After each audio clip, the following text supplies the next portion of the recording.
Someone gave you something today. You called it kindness. There is a technique, ancient, precise, invisible, that has been used to conquer empires, survive revolutions, and control the people around you without a single lie ever being told. Julius Caesar used it. Talleyrand perfected it. And someone in your life is running it on you right now. By the end of this video, you will be able to recognize it in real time, in your office, in your relationships, and in the people who feel like allies, especially those. We are going to cover 3 things. 1. The historical blueprint. How Caesar and Talleyrand built empires of trust, using a single elegant mechanism. 2. The modern versions. The boss who becomes your friend. The date who shares too much, too fast. The stranger online who warns you about people like them. 3. The shield protocol. 3 specific steps to recognize this in real time and never be caught off guard again. Here is what makes this different from every manipulation tactic you have heard of before.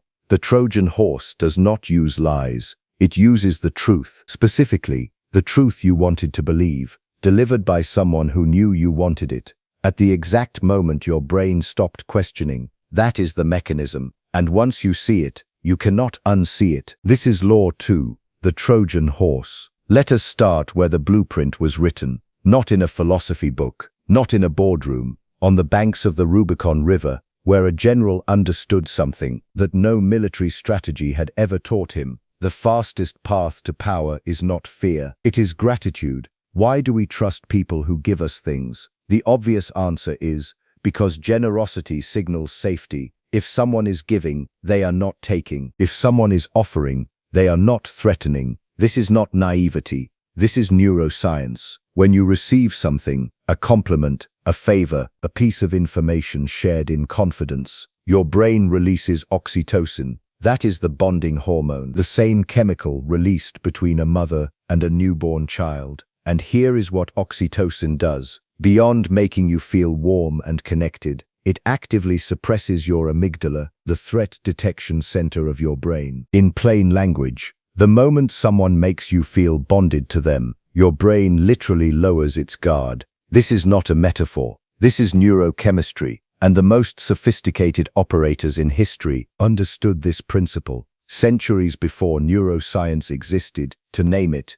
They did not use fake gifts. They did not use obvious manipulation. They used something far more precise. They used the truth. Julius Caesar was not the greatest general of his era. Pompey was a better tactician. Crassus had more money. Marcus Crassus could buy half of Rome. But Caesar understood something neither of them did. The fastest path to power is not fear, it is gratitude. When Caesar returned from military campaigns, he did not parade his victories in silence. He walked among the people. He called veterans by name, their names, not their rank. He shared his personal rations with soldiers during sieges. He wept at funerals of men who had no family. Were these performances? Partially. But here is what made Caesar different from a simple actor. He made the performance real enough that even he believed it. And that is the first principle of the Trojan Horse. The gift must feel genuine, because the most convincing version of it is the one that partially is. Caesar gave real access, real proximity, real emotion, and in exchange, without anyone signing a contract, without any explicit transactions, the Roman legions would follow him across the Rubicon, across the law itself, because they felt they owed him something deeper than loyalty. They felt understood. Psychologists call this the truth bias. When someone is emotionally congruent, when their words, face, and body language align, our brain categorizes them as trustworthy by default. We are not wired to detect sophisticated sincerity. We are wired to detect obvious lying. The Trojan Horse operator knows this. They do not perform falsehood. They perform selective truth. And let your brain fill in the rest. If Caesar was the master of mass trust, Charles Maurice de Talleyrand Périgord was the master of individual trust. Talleyrand served under Louis XVI. He survived the French Revolution.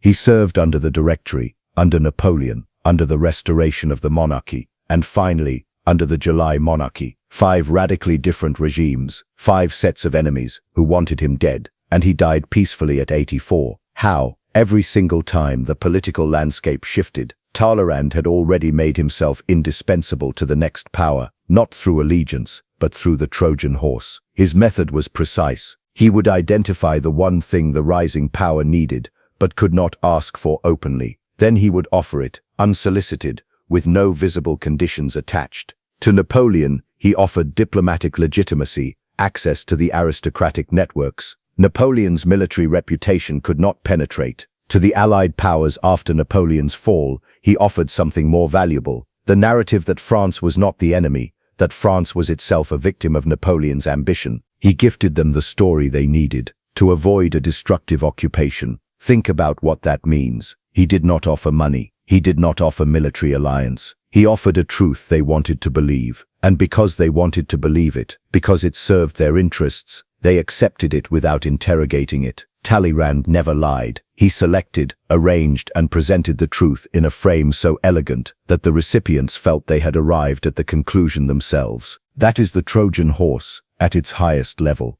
not deception, architecture. Now let us make this uncomfortable, because everything we have discussed about Caesar and Talleyrand is happening right now, in your office, in your relationships, in your dating life. And the reason most people do not recognize it is that they associate manipulation with obvious cruelty. The Trojan horse is never obvious. It always looks like a gift. You have seen this person, the manager who, during your first week, pulls you aside and says, "Between us, HR is completely out of touch with what you guys actually do. I've got your back." They share a frustration that is real. They position themselves as an ally against the institution they represent. Your oxytocin activates. Your amygdala quiets. You feel you have found a rare thing, a boss who gets it. So you open up. You share which colleagues you find difficult. You share your real ambitions. You share your frustrations. Months later, you realize something. The manager knows everything about your vulnerabilities,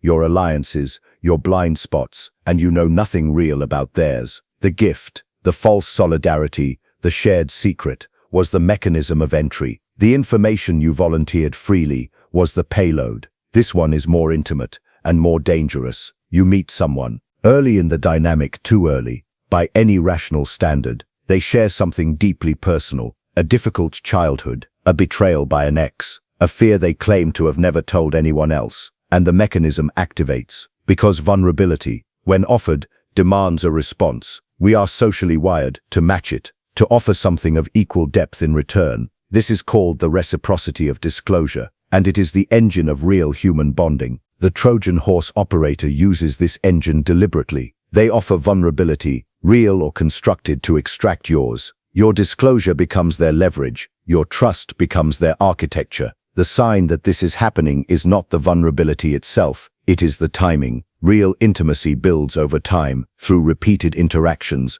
where trust is tested and confirmed. When vulnerability arrives immediately, as a gift, as an opening move, ask yourself, what is being built here, and who is the architect? This is perhaps the most elegant modern variant of the Trojan horse. You encounter someone online, in a group, in a professional context, who opens by warning you about people like them. Most coaches in this space are frauds. Most of these gurus are selling you recycled garbage. They position themselves as the honest voice in a dishonest industry, as the one person telling you the truth no one else will say. And here is why it works so precisely. The criticism is accurate. Most of what they are criticizing is real. So your brain, applying the truth bias, concludes, this person is honest. This person is safe. This person is different. You have just handed them the highest form of trust available. Trust built on apparent integrity, and they never had to prove integrity directly. They borrowed it from the credibility of their accurate criticism of others.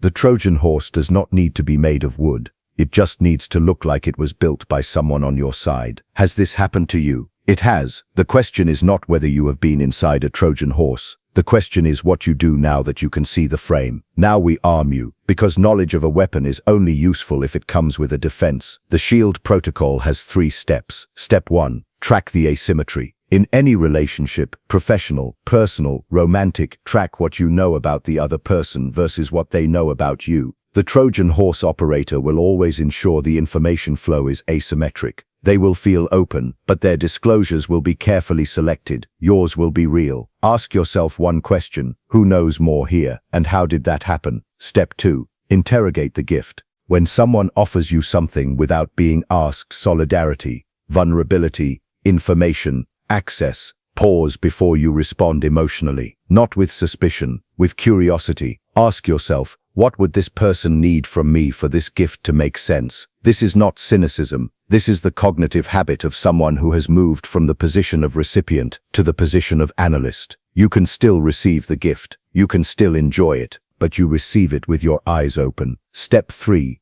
Delay your reciprocity. The Trojan horse depends on your immediate emotional response. Oxytocin wants you to match the gift right now, to disclose, to trust, to open. The most powerful thing you can do is introduce a delay, not a cold rejection, not suspicion made visible, simply time. Real operators are patient. Sophisticated operators will wait. But operators who need your reciprocity now, trust, who push, who make you feel guilty for not matching their openness immediately, have just shown you the mechanism behind the gift. The Trojan horse only works if the gates open on schedule. The world does not divide neatly between honest people and manipulators. It divides between those who understand how trust is constructed and those who experience the construction without ever seeing the blueprints. Caesar did not conquer Rome with swords alone. Talleyrand did not survive 5 revolutions with luck. And the people around you, who seem to rise effortlessly, who earn loyalty without demanding it, who receive information without asking, are not operating on charisma. They are operating on architecture. The Trojan horse is not a weapon for the cruel. It is a framework for the precise. And now that you can see the framework,